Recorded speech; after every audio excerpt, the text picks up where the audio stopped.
Hello, everybody. I wanted to briefly discuss today's federalism versus our founders and those who originally called themselves Federalists. This won't be in any way, shape, or form a in-depth discussion.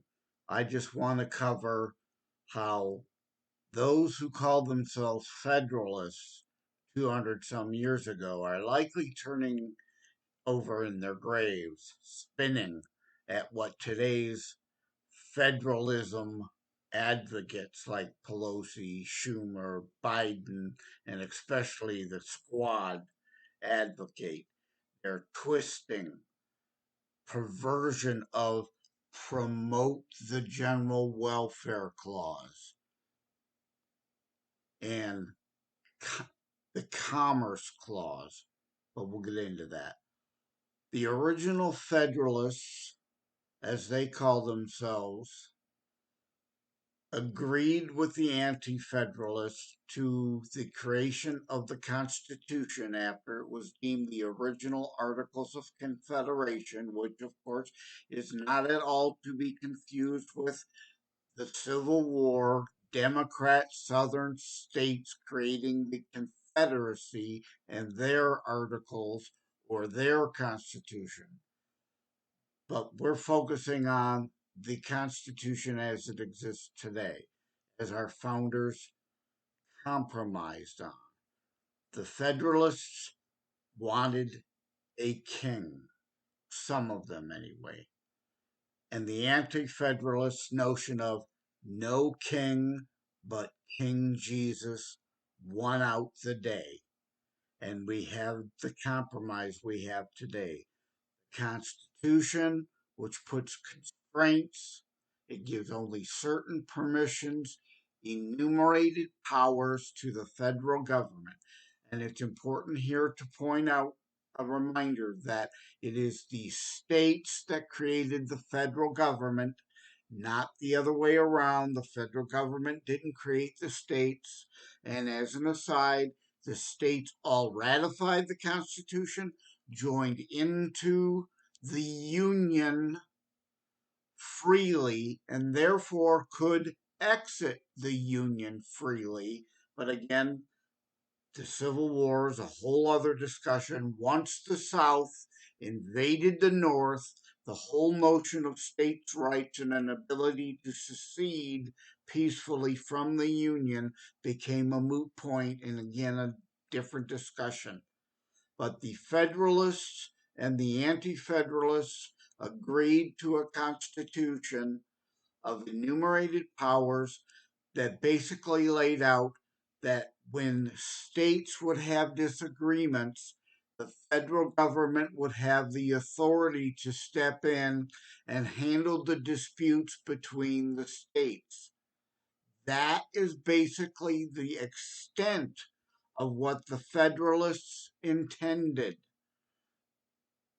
The Constitution was meant for cross state disputes.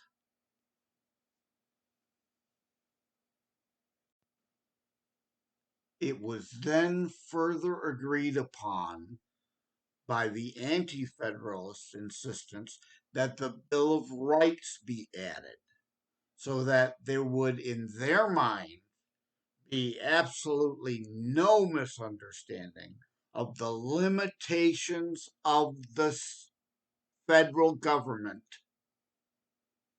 that the states were still sovereign, the states still had the power, and the states would still be represented in D.C. through the U.S. Senate. That was, of course, until the 17th Amendment destroyed basically the 10th Amendment. That, again, is a whole other story we're not going to get into here, whole other discussion. But they agreed upon the Bill of Rights to be added to again reiterate the limitations and that the citizens and the states were sovereign, the citizens and the states were in charge, had the final authority, and the Constitution created a limited federal government.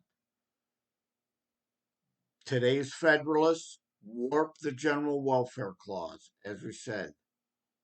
They would have never, the Federalists would have never thought 200 some years later, today's supposed Democrats, completely different than what anyone back then who would have considered themselves a Democrat would believe, completely ignore the word general in promote the general welfare, which meant promote free markets and capitalism, free exercise of trade, so that it benefited and promoted the general welfare of and for all.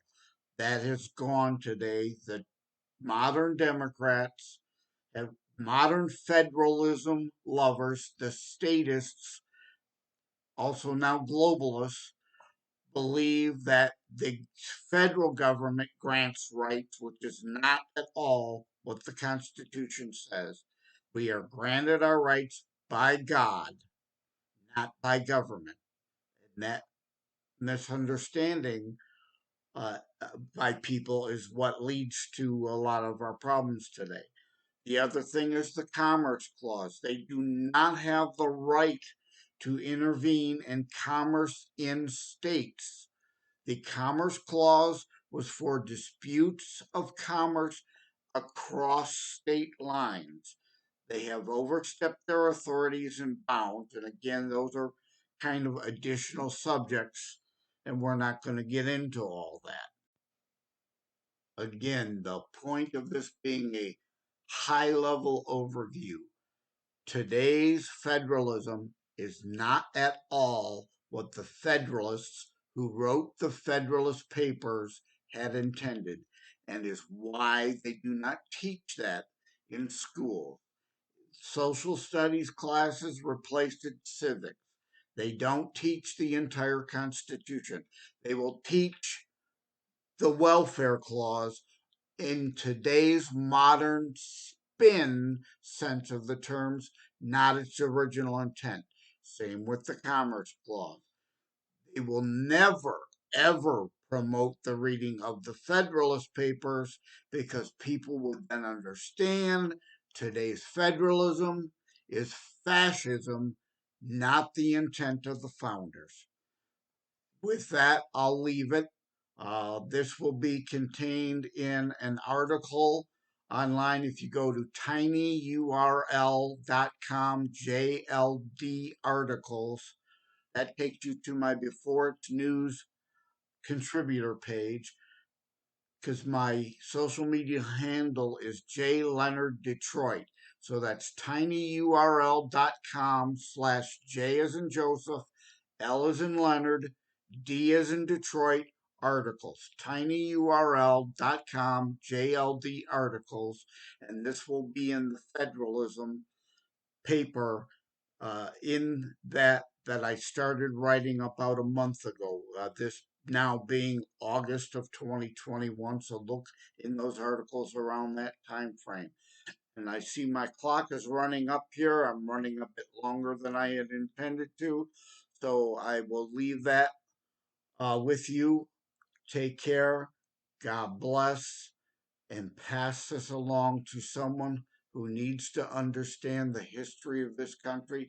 They are not getting in the schools.